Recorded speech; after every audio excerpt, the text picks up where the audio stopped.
Quando você deseja algo de todo o coração, de uma forma inesperada, vai se realizar. Isso também vale para pedir que essa história não termine. Chegou o momento da nossa diva aprender o preço do sucesso, até onde ela é capaz de ir para alcançar os seus sonhos. E o que a gente faz quando um certo pai vilão insiste em estragar tudo? É difícil ver tanta gente junta sofrendo quanto teve nesse dorama. Então tá na hora da Moká e a nossa dupla de irmãos corajosos enfrentarem uma disputa final para garantirem a felicidade. Será que dá pra gente sonhar isso? Sonhar mais um sonho impossível? Você vai descobrir no vídeo de hoje, abreviando Castaway Diva.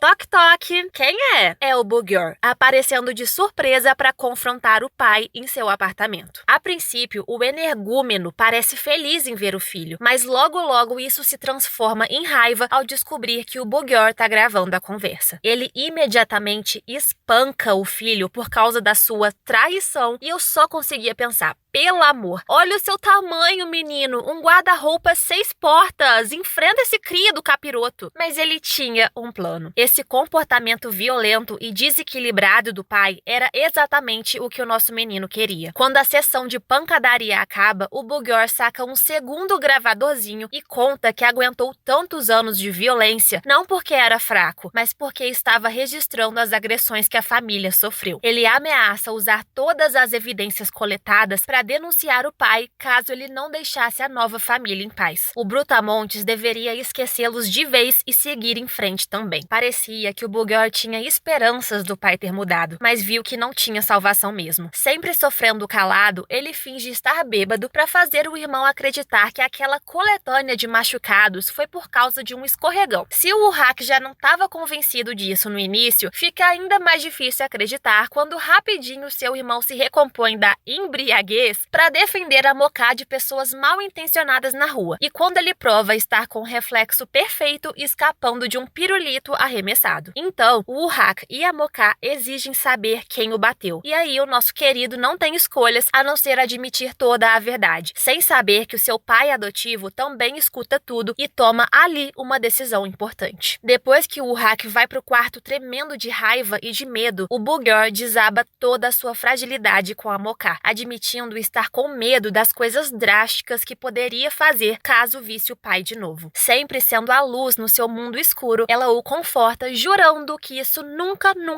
vai acontecer. As manhãs da Moká são muito mais solitárias sem Aramju, e se sentindo abandonada, ela avalia sozinha as muitas ofertas que tem de empresários e gravadoras. Dentre tantas opções no mundo, adivinha só qual ela escolhe? Ai meu Deus, a agência daquele ceboso. Isso porque a Moká queria provar a Aramju o quanto leva sua carreira a sério sim, diferente do que a mulher achava. Daí a gente entende que a Aramju vacilou daquela vez, sendo a frieza em pessoa e falando um monte de coisas pesadas pra Moká pra fazê-la aprender na marra a se colocar em primeiro lugar, a sair da sombra e brilhar também. Mas precisava mesmo machucar o coração da menina? Diálogo passivo não existe nesse mundo, não é? Ai. Felizmente a nossa diva tem um Golden Retriever, quer dizer, ela tem o Bugyor para fazer uma companhia fofa e super adorável, e teria o Urrak também, se ele se juntasse a eles. Mas como não é o caso, só me resta sair com um coração dolorido por ele ir embora comer sozinho e fazendo questão de evitar o máximo a Moká nos próximos dias, claramente tentando esconder os seus sentimentos. Agora que a Moká assinou com a empresa, o Sojun a deixa escolher uma música do imenso catálogo da empresa, só omitindo o fato de que lá é praticamente o lixão sonoro esquecido. Mas como a especialidade da Moká é transformar lixo ao luxo, ela examina cada arquivo com entusiasmo até achar a música apaixonante perfeita. Pro seu azar, o compositor não a permite cantar a canção, mas para quem aguentou 15 anos ilhada, desistir não era uma opção. Ela não para até encontrar o autor da música e fica chocada, passada, ao descobrir que é simplesmente o gerente da Morê, aquele que a chantageava. No passado, esse cara costumava ser exatamente como a Moká, aspirante a cantor que estreou tarde demais, o protegido da Aramju que investiu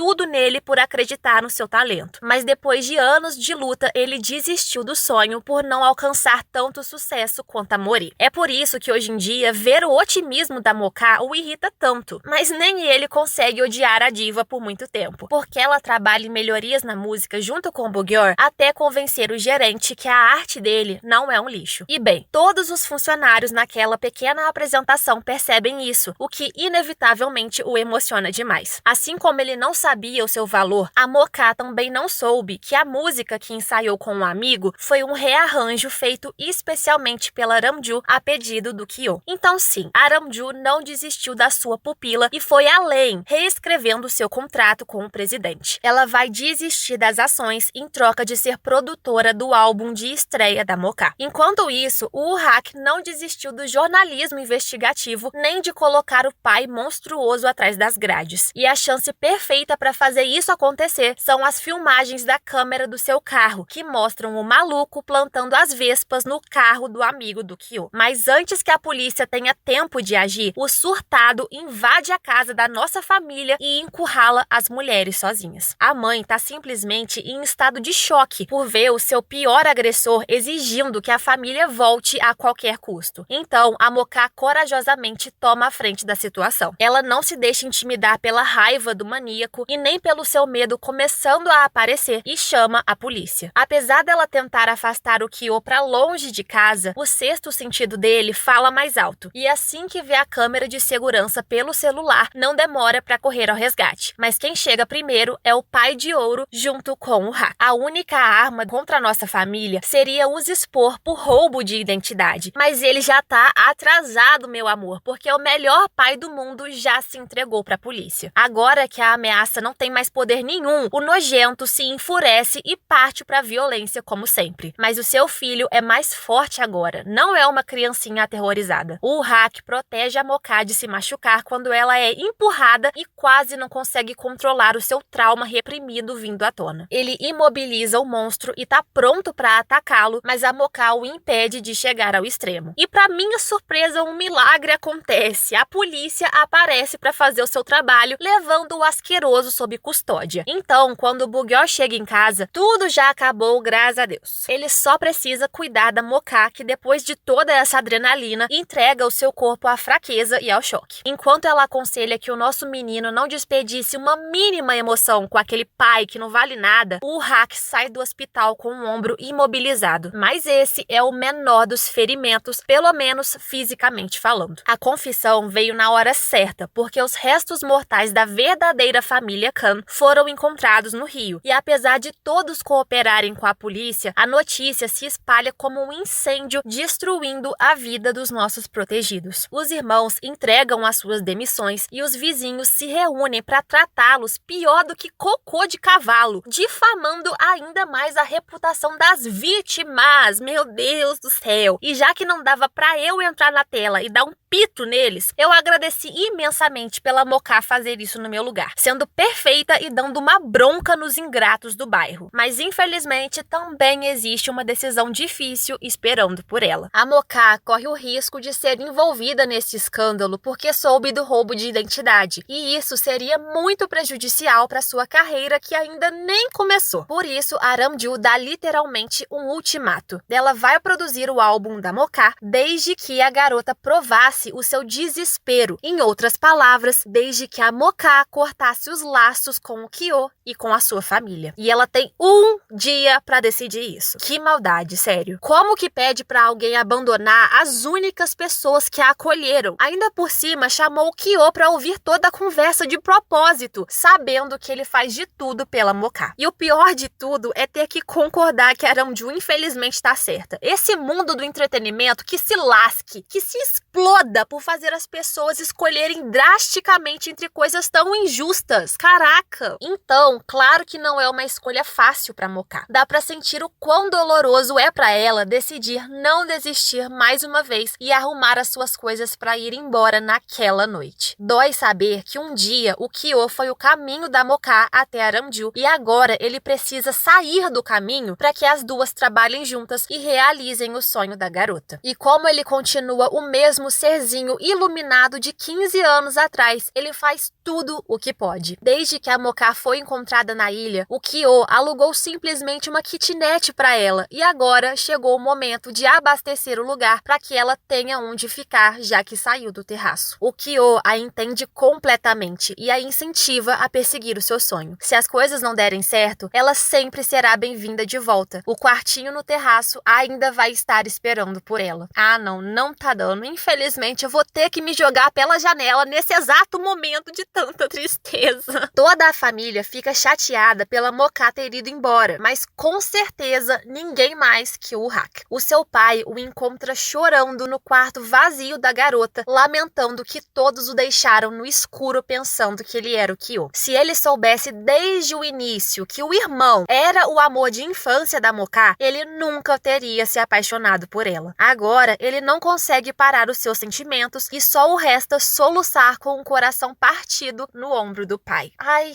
meu coração. Pelo amor, me fala uma pessoa que não sofre nesse dorama, porque assim, eu não consigo pensar agora. Com a decisão tomada, a Moká começa a trabalhar duro com Aramju na gravação do seu álbum de estreia. E a relação confortável delas é retomada, enquanto a do casal vai totalmente o oposto, né? Eles continuam se desencontrando pela vida. Mas quando você acha que tá tudo bem, a paz dura pouco e outra crise aparece para abalar. Foi publicada uma matéria acusando Aramju de ter usado a Moká como esquema para tomar as ações da empresa. Ou seja, mais um escândalo para a lista. A mulher quer assumir toda a responsabilidade, mas a Moká não quer que mais sacrifícios aconteçam. Assim como ela aprendeu na marra a nadar para sobreviver na ilha, elas vão mergulhar em águas escuras e superar o obstáculo juntas, sem abandonar mais ninguém. E eu simplesmente amo que tudo que ela aprendeu na ilha, ela usa hoje em dia como analogia para como lidar com as coisas. E, gente, por favor, né? A Moká é a determinação em pessoa. Então era só uma questão de tempo para ela achar um jeito de seguir o seu coração e os seus sonhos também. Felizmente, outra pessoa não curtiu aquela baboseira dramática de separação e não seguiu as regras. O seu best, o Hak. Às escondidas, ele se encontra com a Moká para dar algumas atualizações sobre a sua família e ser um queridão, acalmando a sua parceira de miojo e a ajudando a se preparar para a coletiva de imprensa que aconteceria em breve. Mas se por um lado o Hak é um bom jornalista, ele é péssimo em ser discreto, então não demora pro Kyo os flagrar fofocando no terraço, como nos velhos tempos. Se de uma coisa a gente tinha certeza desde o início, é que a Moká e o Kyo têm um vínculo inquebrável que não foi afetado nem por um sumiço de 15 anos. Então, claramente, o distanciamento deles também duraria pouco. Quando ele a leva para casa, a Moká aproveita para finalmente admitir que gosta dele exatamente como no passado, e ele se derrete todinho quando ela diz que vai esperar por ele, independente do veredito final. Até que chega o dia da coletiva de imprensa e a profissional Ramju assume a liderança, enquanto a Moká dá o seu melhor para esclarecer a verdade sobre ter cantado no lugar da ídola para que ela não continuasse sendo injustiçada. Para nós, elas arrasaram, mas a mídia não tem exatamente a mesma opinião e continuam distorcendo algumas falas. Os irmãos passam a noite inteirinha dando dislike nos comentários e nas matérias maldosas. O Hak reclamando lá com seu jeitinho extravagante e o Kyo fazendo a mesma coisa, só que baixinho ali debaixo das cobertas. Aramju não tem que lidar só com a imprensa negativa e com mais decepções com Sojun, mas também com a piora da sua mãezinha. Com a ajuda da Moká, ela descobre que a mãe foi uma cantora à beira da fama no passado, mas desistiu da carreira quando engravidou. O seu nome artístico era Aramju e foi esse o nome que ela deu à filha. Por mais que Aramju se sinta culpada, a sua mãe a considera um grande presente. E emocionada com tudo, a Moká mais uma vez cede, escolhendo que a sua ídola brilhe aos olhos da mãe. Ela recria a canção que a senhora cantava para a filha na infância e deixa que Aramju grave uma apresentação especial para a mãe como um videoclipe. A música vira um sucesso nas paradas musicais e saber que Aramju virou uma lenda da música de novo é o último presente que a mãe recebe da filha antes de infelizmente falecer. acontecer. Chega o dia também da nossa família enfrentar o temível interrogatório. Os pais vão primeiro e precisam sentar lado a lado do monstro. O nojento se faz de santo e de vítima na cara dura, e nessa hora bateu um medinho do promotor cair nesse discursinho medíocre. Mas felizmente isso não aconteceu, provando que ainda existem profissionais que prestam na terra dos doramas. O promotor não tem dúvidas de quem fala a verdade depois de ouvir os testemunhos. Um lado mentiu para proteger os filhos, enquanto o outro mente para tentar puni-los. Quem que você acha que verdadeiramente ama e quer o melhor para a família? Nossa,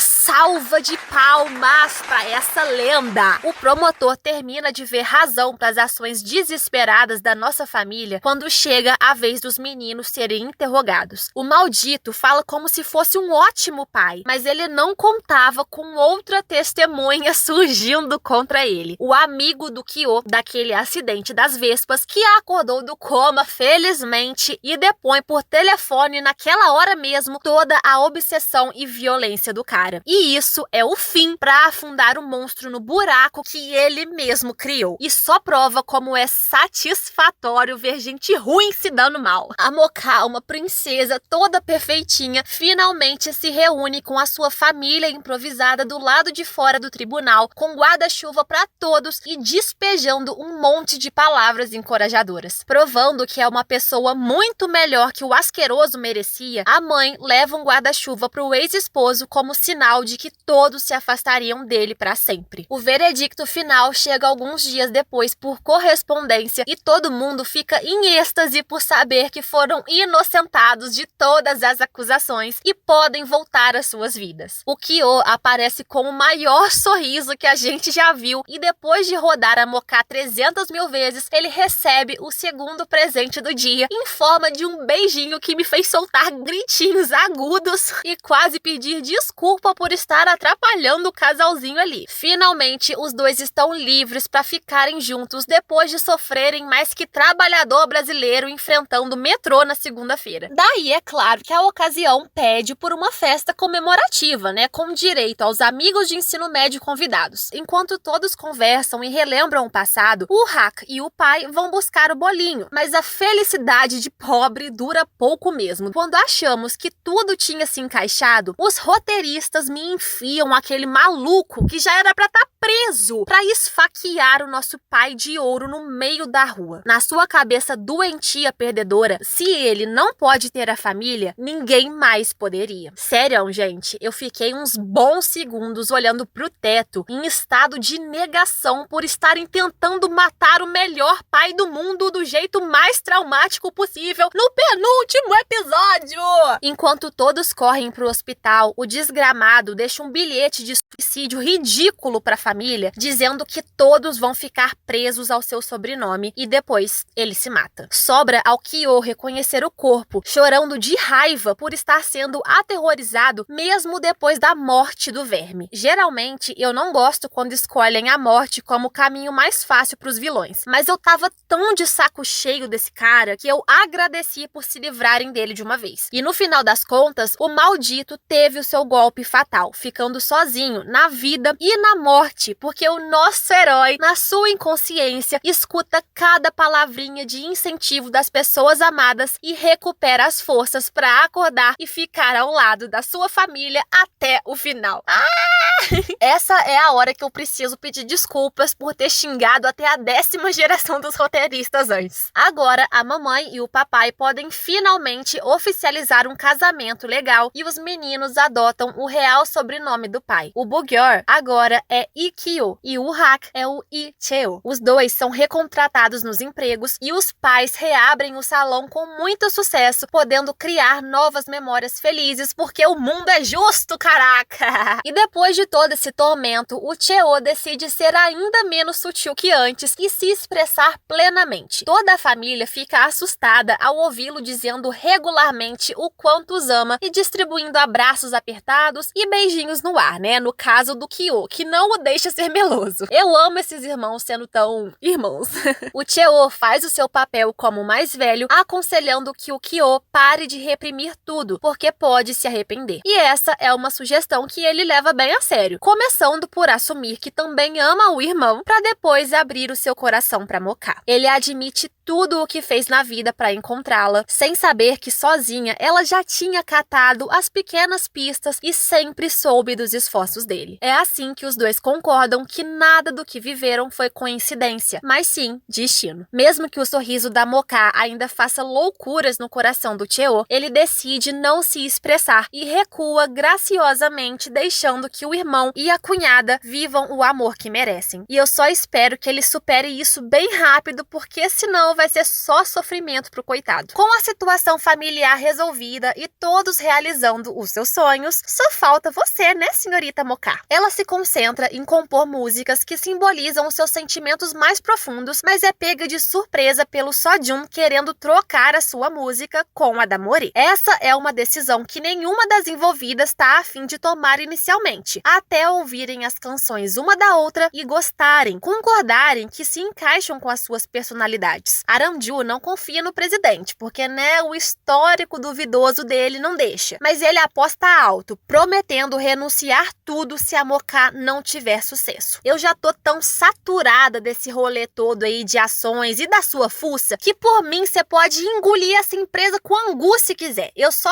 acho bom você não sabotar a Moka. O trio feminino das estrelas acalma os ânimos e eu acredito fielmente que produzir o álbum juntas foi o ponto de virada para elas fazerem as pazes de uma vez por todas. A música da More, que foi escrita pela Moka, é um sucesso estrondoso, enquanto o primeiro single da Moka vai bem, mas não ao ponto de chegar ao topo das paradas. Mas isso não interfere no seu entusiasmo. Na real, ela tá pirando de felicidade pelo seu primeiro show agendado, naquele pequeno festival onde conheceu Aramju pela primeira vez. É simplesmente um paralelo precioso e emocionante, Aramju convocando todos os reforços possíveis para assoprar centenas de balões azuis e distribuir para cada pessoinha na plateia. E putz, quando a Moka sobe no palco, fica emocionadíssima com a sua nova família a apoiando, com a multidão gritando o seu nome dessa vez, rodeada pelos pontinhos azuis que nem o oceano e aproveitando aquele momento que nem o sol que a manteve esperançosa na ilha. A partir daí, a sua popularidade aumenta de um show pequeno a estádios imensos, com milhares de pessoas torcendo por ela e o seu primeiro fã orgulhoso comandando as câmeras que nem sonharam no início de tudo. Finalmente, os seus sonhos de ser uma estrela se tornaram realidade, mas não só isso. De bônus, ela também ganhou uma família conforto perfeita. Na casa dos nossos queridos, ela é adicionada no mural de fotos e os seus prêmios são exibidos com destaque e orgulho nas prateleiras. E é assim que a gente termina, com a nossa família amorosa finalmente encontrando e compartilhando juntos a felicidade e a liberdade. Afinal, eles merecem.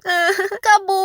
Foi um final brilhante para um grande espetáculo, e para falar que não faltou uma coisa, eu deixo aqui a minha indignação por terem perdido a chance incrível de fazer um videoclipe da Moka na praia, né? No fim, Diva à Deriva é sim imperdível por todos os relacionamentos, as jornadas emocionantes, as vitórias conquistadas e as músicas que não saem da cabeça. E agora só me resta lidar com esse sentimento de viuvez.